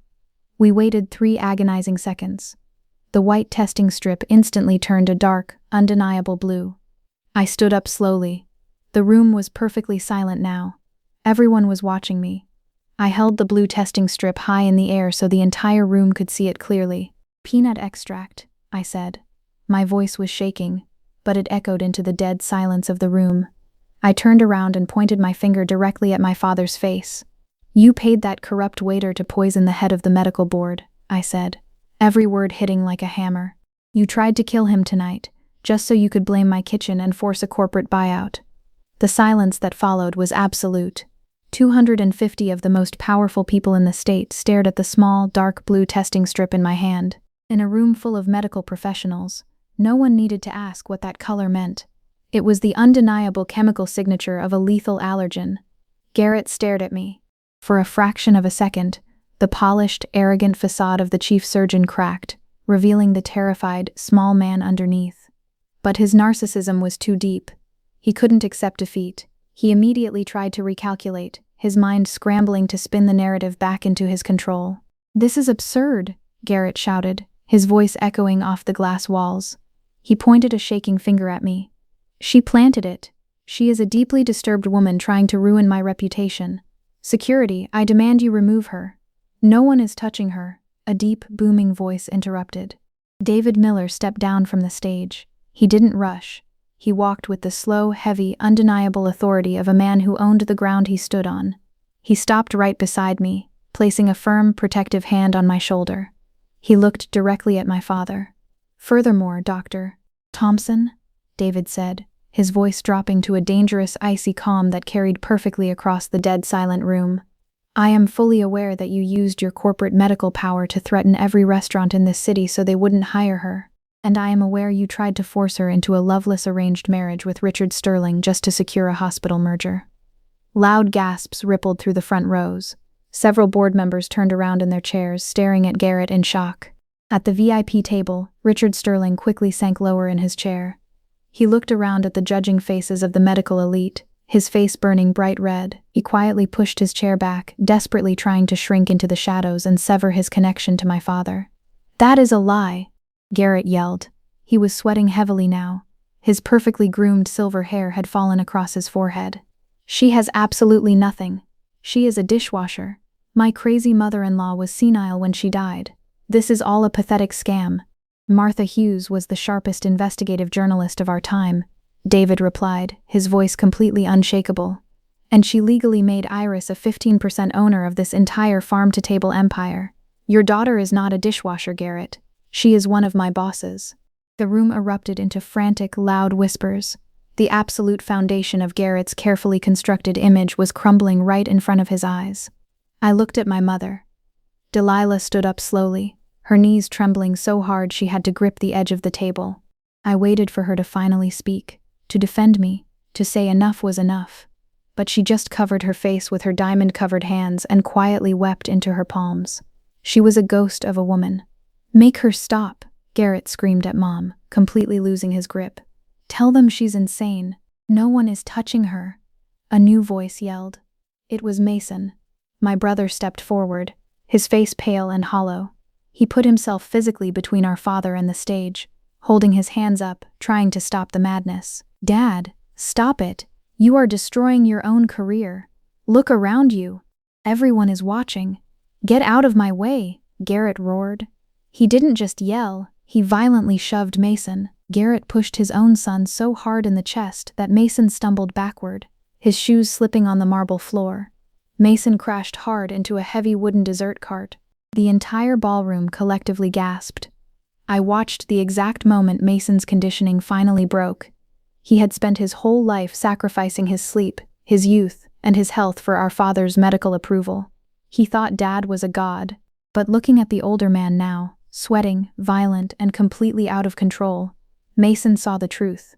Dad wasn't a god. He was just a tyrant who had finally lost his leash. Garrett didn't even look at Mason. He turned his furious, bloodshot eyes back to me. He was completely unmasked now. The cold, calculating surgeon was gone, replaced by pure, venomous rage. "She is nothing," Garrett screamed, spitting as he spoke, confessing everything to the room without even realizing it. "You want to cook like a peasant? Fine. I destroyed your career to teach you reality. I threw away your pathetic soups to show you that only my medicine matters. I would sell you to Richard Sterling again right now if it meant fixing your broken brain." The ballroom fell into a horrifying, suffocating silence. 250 elite guests just watched Dr.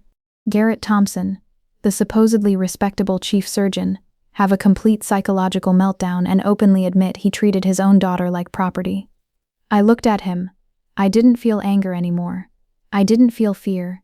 In the surgical theater, when a diseased organ is finally exposed on the table, the surgeon doesn't yell at it. They simply cut it out. I stepped back up onto the stage and walked calmly to the microphone. The bright lights felt hot against my face. My inner monologue was perfectly quiet. He built a fortress of lies, I thought, and I am holding the match.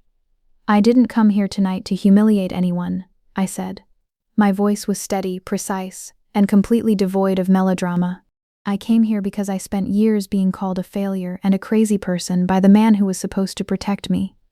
Garrett glared up at me, breathing heavily, his fists clenched at his sides. I reached into the pocket of my white chef's coat. I pulled out the small, weathered leather journal Grandaunt Martha had left me, and right beside it, I held up Evelyn's black, encrypted USB drive. "My father claims he is a healer," I said into the mic. "He claims my food is garbage and only his hospital saves lives." But my grandaunt was an investigative journalist, and she watched him very closely. I opened the journal. The crowd leaned in. You could hear a pin drop in the massive room. "April 2015, I read clearly, reading the words like a clinical diagnosis. Dr.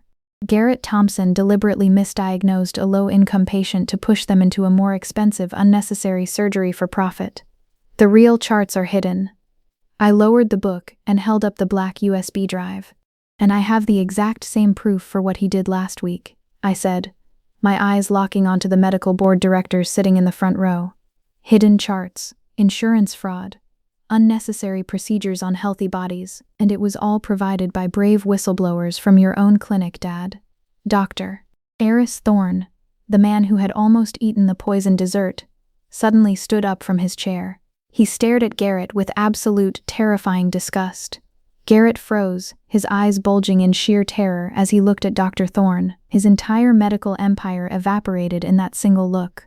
"And worse," I continued, my voice finally shaking with a raw, buried grief, "he refused to let me feed my paralyzed Grandma Helen real nutritious food, because he only cares about billing codes, not human comfort.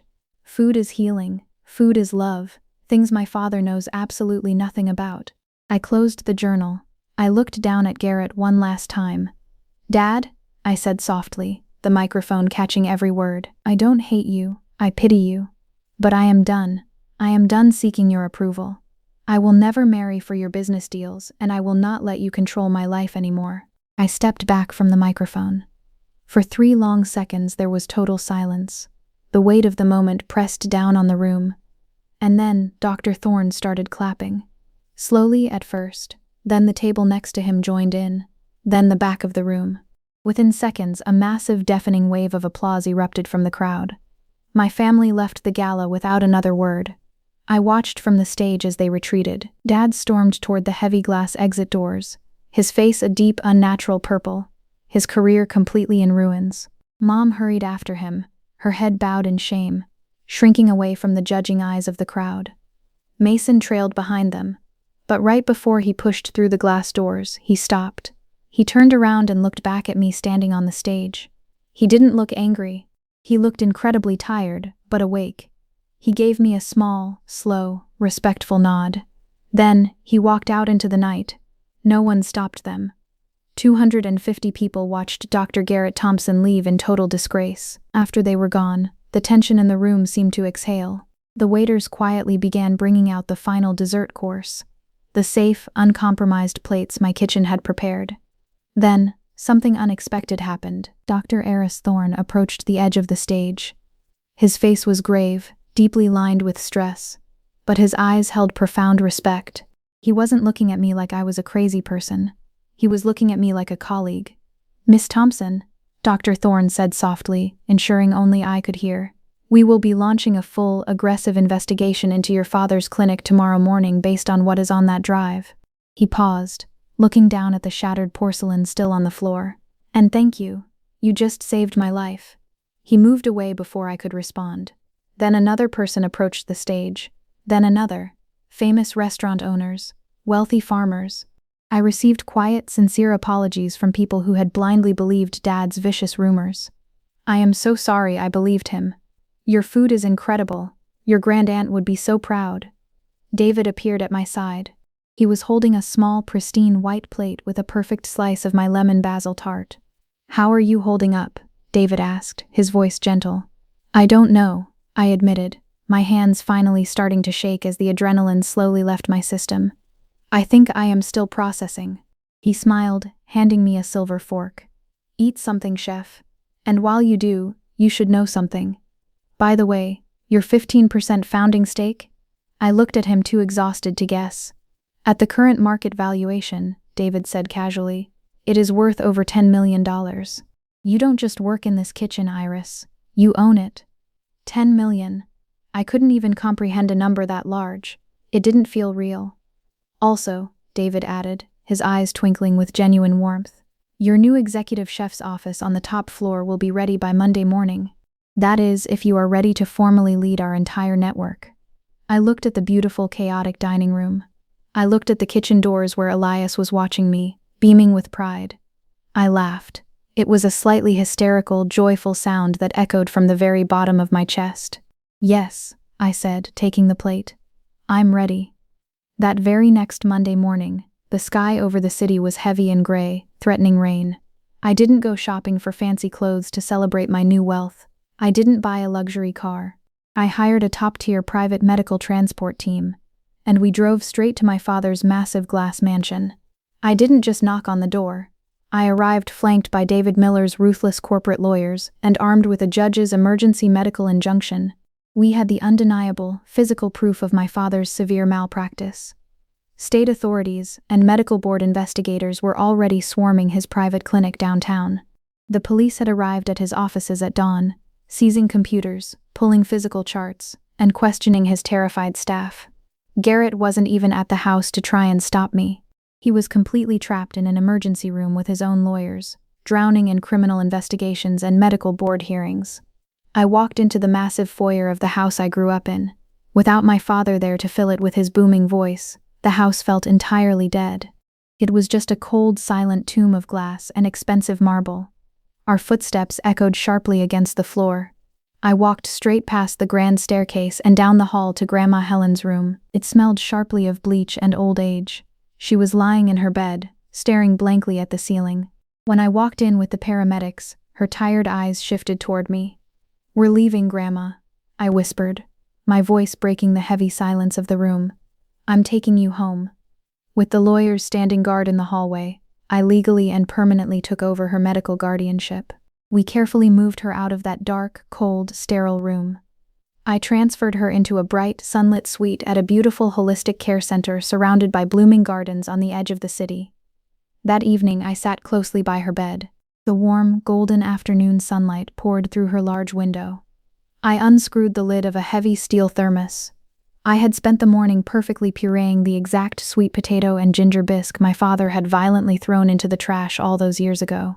I scooped up a small amount with a silver spoon. I brought it to her lips. In a bypass surgery, there is a critical moment when the mechanical clamps are finally removed from the arteries.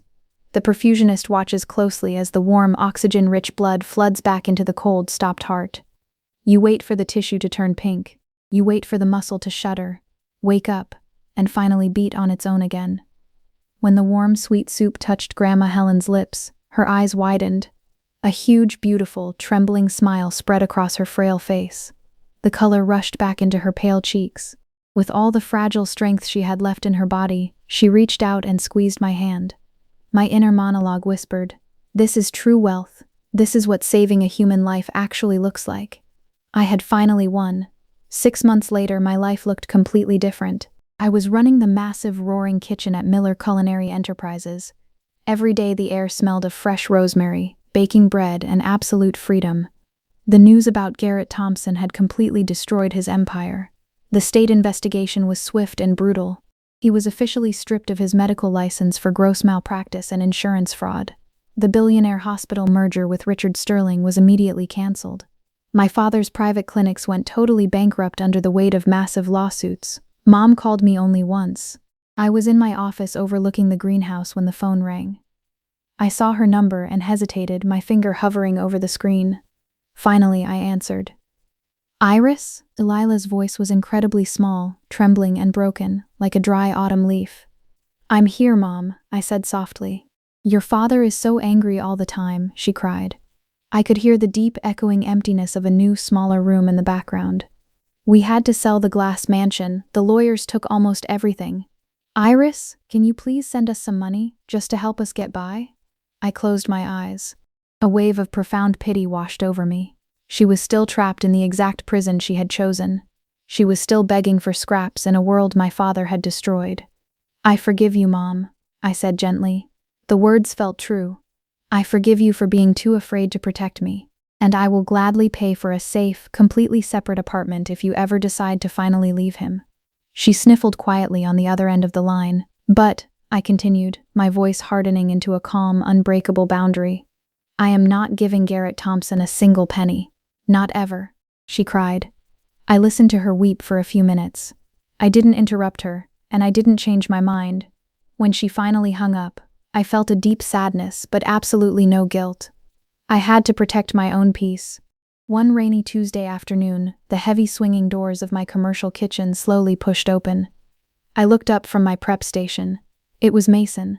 But he wasn't wearing his pristine white doctor's coat. His hands weren't shaking violently from 80-hour shifts. The dark, bruised bags under his eyes were completely gone. He was wearing a simple faded sweater and jeans. For the first time in his entire life, my brother actually looked peaceful. He walked over and sat down slowly at my stainless steel prep table. The kitchen buzzed around us, but we sat in a quiet bubble.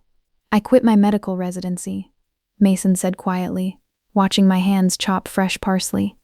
When Dad lost his license, I realized something. I realized I never actually wanted to be a surgeon. I didn't love medicine. I was just terrified of him.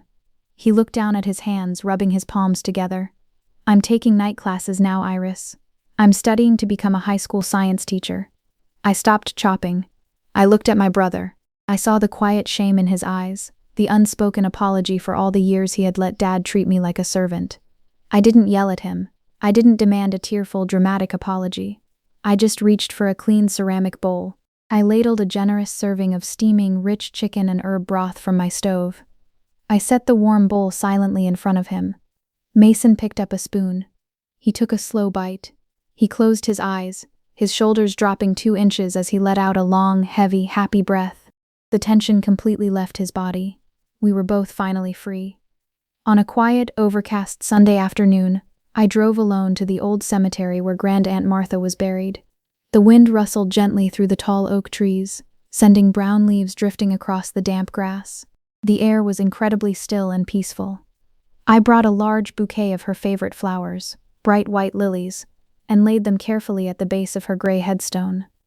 You saved me, I said softly to the cold stone. You saw it all coming from the very beginning, and you saved me. The wind whispered through the branches above. I'll make you proud, Martha. I promised, touching the carved letters of her name. I promise. I sat there in the quiet grass until the sun slowly went down. Sometimes I still take out Martha's yellowed recipe card from my wallet and read the faded ink. Live free, Iris, that's all I ever wanted for you. She couldn't have known exactly how things would unfold. She couldn't have predicted the specific, cruel traps my father would try to deploy, but she knew the exact shape of his darkness. She knew the kind of man Garrett Thompson was, and she spent years quietly, secretly constructing a heavy iron door he couldn't lock. That is what true love is. It isn't just words. It isn't empty promises. It is action. If I've learned anything from these past brutal years, it's this. The people who truly love you will protect you. They don't do it by controlling you. They don't do it by forcing you into a cold, miserable life that serves their own ego. They do it by giving you options, by building solid foundations you can safely stand on, by trusting you enough to find your own way in the dark. And the second thing I learned is that setting boundaries is not a betrayal. I spent so long feeling guilty for simply wanting independence. I felt guilty for not being the obedient, silent daughter my father demanded. but setting firm boundaries with toxic family members isn't cruelty. It is survival. It is deep self-respect. It is the very first step toward a life that actually belongs to you. I keep Martha's recipe card safe in my wallet. The thick paper is soft now from years of handling. I'm building my own life, Martha, I think to myself every time I step into my massive, roaring kitchen. Every single day I am building it, and I am finally free. That's my story. There was no magic spell. There was no fairy godmother appearing at the very last second to rescue me. There was just a grand aunt who loved me enough to plan ahead, a grandmother who desperately needed my healing, and a granddaughter who kept cooking even when the world told her it was completely hopeless. If you are watching this right now and you are stuck in a cold, controlling family, or you have been made to feel totally worthless by the exact people who were supposed to protect you, I want you to know that it can get better. You can get out, but you might have to build your own door to do it. Thank you for staying with me until the very end. If this story meant something to you, please share it with someone out there who really needs to hear it today. Subscribe and hit the bell for more stories just like this one. Take care of yourselves. You deserve to be completely free.